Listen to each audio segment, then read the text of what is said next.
जी हफीज़, ये बताइएगा कि कौन सा ऐसा लम्हा जब आप इस नतीजे पर पहुंचे कि अब आपको इंटरनेशनल क्रिकेट से अलहदा हो जाना चाहिए, किस चीज़ ने आपको उभारा? और दूसरा ये बताइएगा कि क्या आप समझते हैं कि 30 साल से अगर कुछ ज़्यादा हो गया है, 31-32, तो उसके लिए फिर पॉलिसियाँ बदल दी जानी चाहिए या उससे उसके तजर्बे से इस्तेफादा करने की ज़रूरत है? मैं जो तजर्बे वाली बात कर रहे हैं आप, 30 साल वाली, मेरा ख्याल है उसके ऊपर तो ना ही बात की जाए तो बेहतर है, क्योंकि आप जो बिगेस्ट क्राइटेरिया है आपका, जो आपने हिट करना है हर हाल में, वो है आपकी परफॉर्मेंस और आपकी प्रेजेंटेबल फिटनेस। अगर आप उन दोनों क्राइटेरियाज पे पूरे उतर रहे हैं और आप सबसे पहला क्राइटेरिया तो ऑब्वियसली आपकी क्रेडिबिलिटी है, आपकी ऑनेस्टी है कि आप किस तरीके से पाकिस्तान को रिप्रेजेंट करते हैं और कोई ऐसा गलत काम नहीं करते जिससे पाकिस्तान को नुकसान पहुंचे। लेकिन उसके साथ अगर आप परफॉर्मेंस दे रहे हैं और अगर आप फिट हैं तो आपको कंटिन्यू करना चाहिए जब तक आप उन क्राइटेरियाज पे हिट कर रहे हैं। और अगर 20 साल का लड़का वो नहीं कर पा रहा तो उसकी जगह नहीं है, और अगर 40 साल का कर रहा है तो उसकी जगह बनती है। तो ये तो डिबेट ही नहीं होनी चाहिए इस तरह। तो 30 साल के बाद तो मेरा अपना ख्याल ये है कि मेरे कैरियर का जो बिगेस्ट हाई था वो आफ्टर 30 ईयर्स था, जब मुझे समझ आनी शुरू हुई कि क्रिकेट के सारे मामला उसमें as a batsman, as a bowler. मैं ये नहीं कहता कि सिर्फ 30 साल के बाद ही आपको मैच्योरिटी आती है। कई प्लेयर्स लाइक बाबर आजम जो बहुत अर्ली एज में आए और आके छा गए। हर शख्स ऐसा नहीं होता। आपको मेहनत और स्ट्रगल का पीरियड जो है आपको गुजारना पड़ता है, उसमें 2 साल लग सकते हैं, उसमें 5 साल लग सकते हैं। तो हमें नहीं भूलना चाहिए कि वो शख्स जो मेहनत करके दोबारा वापस आता है, अगर वो 30 साल का भी है, 32 साल का भी है, और अगर अगले 5 साल 7 साल वो पाकिस्तान को रिप्रेजेंट कर सकता है तो उसको ज़रूर मौका मिलना चाहिए।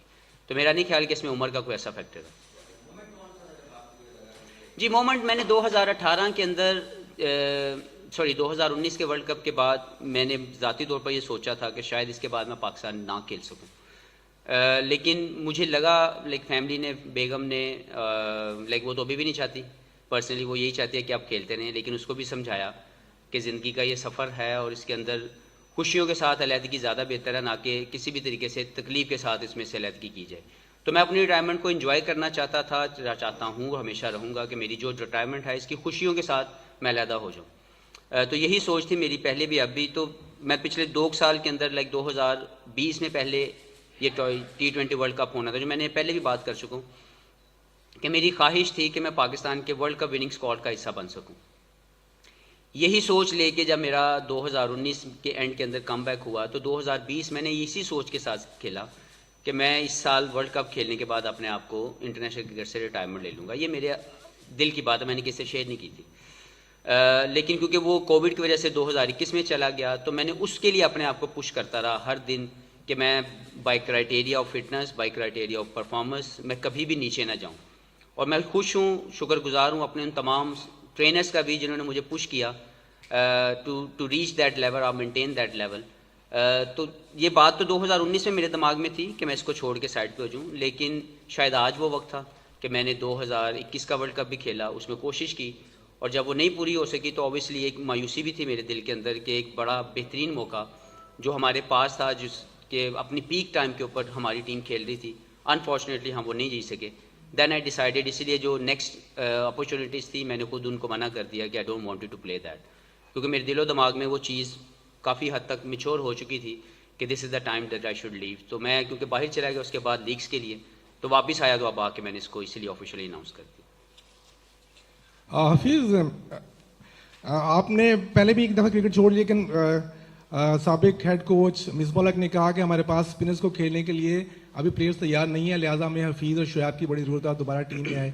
आप क्या समझते हैं कि अब आप छोड़ रहे हैं तो यंगस्टर्स अवेलेबल हो गए हैं नेशनल टीम को आपको रिप्लेस करने के लिए? दूसरा ये कि अगर पीसीबी आपको मुस्तक़बिल करीब में कोई ऑफर करता है टीम के साथ, तो उस पर आपका क्या रिएक्शन होगा? देखिए, प्लेयर्स तो सारे रेडी होते हैं, क्योंकि जो भी पाकिस्तान के लिए खेलता है वो स्ट्रगल और मेहनत के बाद पहुंचता है। हाँ, इंटरनेशनल लेवल पे सेटल होने में थोड़ा टाइम हर शख्स को चाहिए। मुझे भी लगा, मैंने जैसे बोला कि बाबर आजम जैसा प्लेयर हर कोई नहीं है कि जो आए और आके छा जाए और बेहतरीन परफॉर्मेंसेस देना शुरू कर दे। तो मेरे नज़दीक तमाम जो प्लेयर्स मौजूद हैं पाकिस्तान के लिए, वो अपनी परफॉर्मेंसेस के साथ अर्न करके इस स्टेज पे आए हैं। And I wish them all the best कि वो पाकिस्तान के लिए जहाँ भी खेलें, चाहे वो बाउंसी ट्रैक हों, चाहे वो स्पिन ट्रैक हों, चाहे वो बैटिंग ट्रैक हों, वहाँ पे पाकिस्तान को वो कामयाबी जो है वो दिलवाएं इंशाल्लाह ताला। और दूसरा सवाल क्या था आपका? जी देखें, एक बात तो बड़ी क्लियर है कि मैं जॉब सीकर नहीं हूँ और मेरी अल्लाह से हमेशा ये दुआ रही है कि मैं जॉब सीकिंग जोन में कभी ना जाऊँ। तो अल्लाह ताला ने मुझे बहुत सी खूबसूरत अपॉर्चुनिटीज़ या ऑप्शंस दी हुई हैं और मैं चाहूँगा कि अल्लाह ही इसके लिए मेरे लिए बेस्ट फैसला करे, क्योंकि ना तो मैं तोता हूँ ना मैं चिड़िया हूँ। तो मैं तो अथॉरिटी के साथ काम करने वाला बंदा हूँ। अगर मैं वाकई किसी जगह पे वैल्यू ऐड कर सका, अगर मैं किसी जगह के ऊपर पाकिस्तान के लिए मज़ीद सर्विसेज दे सका जिसमें मैं कुछ चेंज अच्छी ला सकूं, बेहतर तरीके से कोई काम कर सकूं, तो इसके बारे में ज़रूर सोचूंगा। लेकिन उससे पहले मैं उस प्रोसेस को ज़रूर पूरा करूंगा। मैं कभी भी विदाउट प्रोसेस किसी अपॉर्चुनिटी को अवेल करने के लिए रेडी नहीं हूँगा। हफीज़, 2019 जिस तरह आपने फरमाया खुद ही कि बड़ा मायूस कुन था, उसके बाद आपने डिसाइड भी कर लिया, लेकिन उस मौके पर हम भी उधर थे तो रमीज़ राजा जो आजकल चेयरमैन है उन्होंने खुद कहा कि अब शुएब मलिक और हफीज़ को छोड़ देना चाहिए। उसके बाद काफ़ी कंट्रोवर्सी चली, आपकी तरफ से भी उनको तनकीद का निशाना बनाया गया। क्या ये भी एक वजह थी, जब से वो चेयरमैन बने हैं तो आप उसके बाद सिर्फ T20 खेले हैं, आप खुद ही बांग्लादेश से भी आपने साइडलाइन कर ली, अब क्या वजह बनी? ये मेन वजह यही है क्या? जी बिल्कुल ऐसा नहीं है। 2019 की जो आप बात कर रहे हैं, मेरा ख्याल है कि क्रिटिक्स जो होते हैं वो मेरे लिए मेरे क्रिटिक्स जो हैं वो 2003 से शुरू हुए हुए हैं। लोगों को तब से लगता था कि मैं इतना अच्छा प्लेयर नहीं हूँ। तो ये उनके ओपिनियंस हैं, मैंने उसको हमेशा रिस्पेक्ट दी है और जवाब दिया है ग्राउंड के अंदर।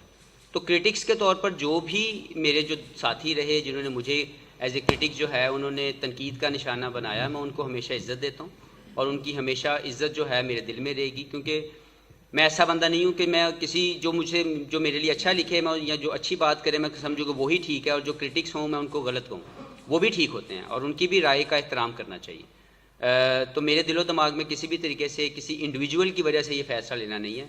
ये मेरी दिल की सेटिस्फेक्शन और मेरे अंदर का फ़ैसला जो मैंने लिया, इसलिए आज मैं यहाँ बैठा हूँ, आप सबको मैं हैंडल कर रहा हूँ। मैं किसी भी तरीके से अपने इस खूबसूरत और पॉजिटिव कैरियर को नेगेटिव नहीं करना चाहता था कि किसी शख्स को ये मौका मिले। इसलिए मैंने इस प्लेटफॉर्म का जो है मैंने ये फ़ैसला किया। मैं समी भाई के पास गया और इनको भी यही बोला कि मैं ये चाहता हूँ, ये मेरे अंदर की दिल की सोच है, तो मैं चाहता हूँ कि इसके मुताबिक हम लोग जो है वो प्लान करें। क्योंकि पाकिस्तान क्रिकेट बोर्ड से मैंने अपना सफ़र शुरू किया और मैं यहीं से अपना अख्ताम करना चाहता हूँ अपने क्रिकेटिंग कैरियर का। तो किसी भी तरीके से किसी इंडिविजुअल की वजह से ये फ़ैसला नहीं है, ये मेरा अपना फ़ैसला है।